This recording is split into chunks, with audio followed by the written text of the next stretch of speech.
तिष्ठते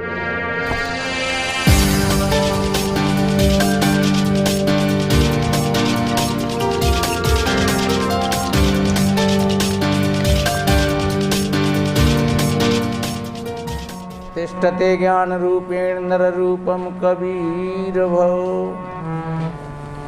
वासना जाल सर्वत्रम कृपा दृष्टि विनश्यते।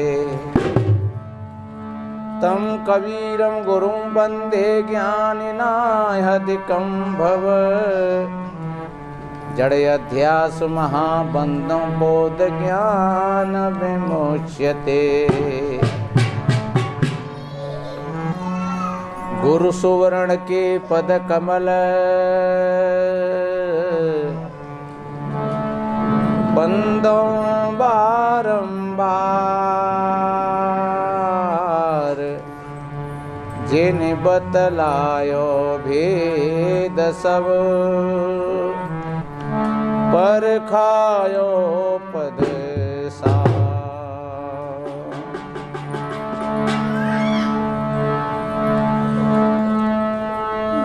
बिन सद्गुरु संसार में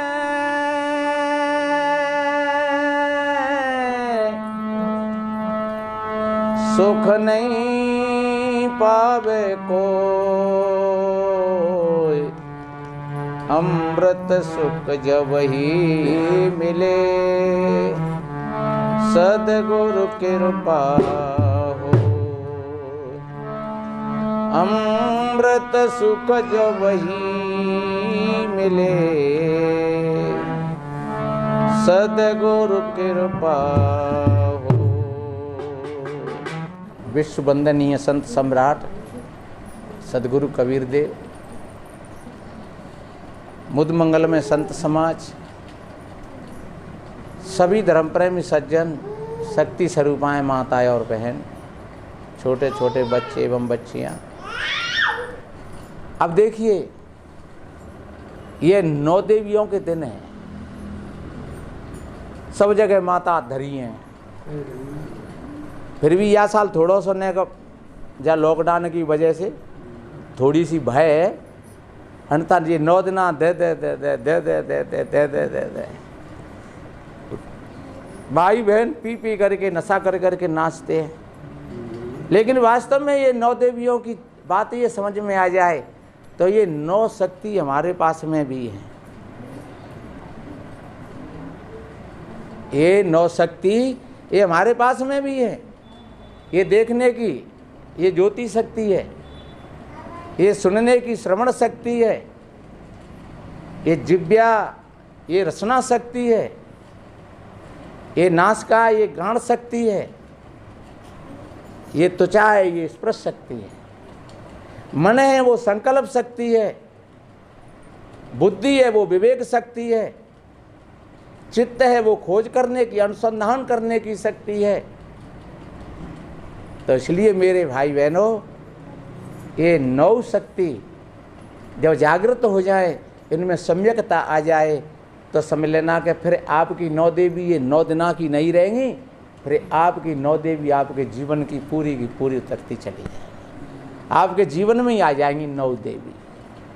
पर ये 9 देवियों को तो हम समझ नहीं पाते हैं और हम बे 9 देवियों के हमेशा त्यौहार मनाते हैं, हमेशा मिट्टी की प्रतिमा लाते हैं और 9 दिन बाकी पूजा पाला की करते हैं, बाकी पाइन धोते हैं और जाने काका करके और 10वें दिन फिर बाय पानी में बुरी तरीक़ा से फेंक आते हैं। जा अपन बेसुरी, कैसी विडम्बना है, कैसा अज्ञान है। हम समझ ही नहीं पाए इस बात को। ये शक्ति हमारे पास है। तथागत भगवान बुद्ध ने कहा, जिनके पास में ये शक्ति सम्यक रूप से ठहर जाती हैं तो उनका जीवन सुखद और शांतिमय हो जाता है। सम्यकता का भाव समझ में नहीं आया होगा, मैंने पहले भी चर्चा करी थी समता भाव में। सम्यकता का मतलब होता है एक संयम के साथ, हमारी वाणी संयम के साथ में हो। फिर क्या हम गाली देंगे किसी से? कबीर जी ने तो कितना बढ़िया कहा है, और इस साखी को सब लोग जानते हैं। ऐसी वाणी बोलिए मन काया पाखो, औरन को शीतल करे आप शीतल हो। वाणी तो अनमोल है, जो कोई जाने बोल, ये तराजू तौल के सो जब मुख बाहर खोल। शब्द समारी के बोलिए, शब्द के हाथन पाँव, एक शब्द औषधि करे, एक शब्द करे घाव। ये 3 साखी हैं और तीनों साखी हमारे होश को जगाती हैं। वाणी तो अनमोल है, जो कोई जाने बोल, जो कोई बोलना जाने तो। और ये तराजू तौल के, भीतर में तौल, और भीतर में तौल वही करेगा जो होश में होगा, जिसके पास में तराजू होगी तौलने की। और तराजू नहीं है तो वाणी बहुत बड़ी शक्ति है। और सज्जनों, जो ठीक तरीका से जो वाणी को नहीं समझ पाए तो उन्होंने अपनी एक शक्ति का दुरुपयोग कर दिया। साध करके बोलो, तौल करके बोलो, अपने आपे का मतलब है अपने अहंकार से रहित होकर के बोलो। देखिए, अहंकार का छोटा भाई क्रोध है। जब अहंकार पे कहीं चोट पड़ती है तो फिर क्रोध खड़ा हो जाता है। अच्छा, तू ऐसे कहेगा जे शक्ति तो में। तो सज्जनों, जहां हमारे भीतर में अहम बोलता है वहां साथ में क्रोध खड़ा हुआ है। तो इसलिए ध्यान रखना, मन का आपा खोए।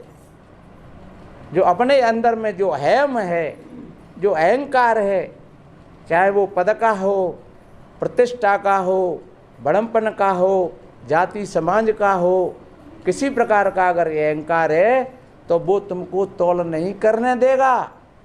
इसलिए कबीर कहते हैं मन का आपा खोए। उस अहंकार से थोड़े हट करके, उस अहंकार से थोड़े हट करके जब तुम बोलोगे विवेक के साथ, तो फिर तुम्हारी वाणी में बहुत मधुरता होगी, बड़ी रसिकता होगी। फिर तुम भी शांत रहोगे और दूसरे भी जो सुनेंगे वो भी शांत रहेंगे। इसको तथागत भगवान बुद्ध ने कहा है सम्यक वाणी। जो सम्यक वाणी बोलते हैं, समझ लो उन्होंने अपनी वाणी को साध लिया। सज्जनों, ये हमारे पास में बहुत बड़ी शक्ति है। इच्छा शक्ति है, कल्पना शक्ति है, ज्ञान शक्ति है, ये सब शक्ति तो है हमारे पास में। पर हमने अपनी शक्तियों को खो दिया है, हम बाहर डरोल रहे हैं उनको। किसी कवि ने तो कितना बढ़िया कहा है कि धनी होना चाहे तो धर्म करिए रे नर, गुणी होना चाहे तो पहचानी अपने गुण निको। जो भलाई चाहे तो बुराई ते बच सदा, और मान बड़ो चाहे तो छोड़ी अभिमान को। ज्ञानी होना चाहे तो सदगुरु की शरण ले, भ्रम से छूटन चाहे तो छोड़ भ्रम ज्ञान को। कहत कबीराय सुख चाहे तो संतोष करी, और मुक्त होना चाहे तो ले परखी आत्म ज्ञान को। कितनी बढ़िया बात कही। अगर तुम धनी होना चाहते हो तो धर्म करिए, अपने हाथों को खोलो, अपनी मुट्ठियों को खोलो। देने की शक्ति है तुम्हारे पास में, लेकिन तुम्हारी मांगने की शक्ति ने और तुम्हारी देने की शक्ति को दाब दिया है, तो उस मांगने की शक्ति ने तुमको भिखारी बना दिया। तुम्हारे पास तो देने की शक्ति भी तो है, लेकिन जब देने की शक्ति तुम्हारे भीतर की जागृत होगी तो फिर तुम्हारे अंदर में वो चीज़ जो राजाओं के पास में नहीं, वो महाराजाओं के पास में नहीं, वो अगर कहीं होती है तो वो संत और फकीरों के पास में होती है। इसलिए मेरे भाई बहनों, लेने की इच्छा मत करना, हमेशा देने के लिए तैयार रहना। लेने वाले का हाथ नीचे होता है और देने वाले का हाथ ऊपर होता है। इसलिए देने का भाव बनाइए और तुम्हारे खजाने में कमी नहीं आएगी, ये मेरा दावा है। तुम्हारे खजाने में कमी नहीं आएगी, आप देने का भाव बना लीजिए। धनी होना चाहे तो धर्म कर एरे नर, और गुणी होना चाहे तो पहचाने अपने गुण को।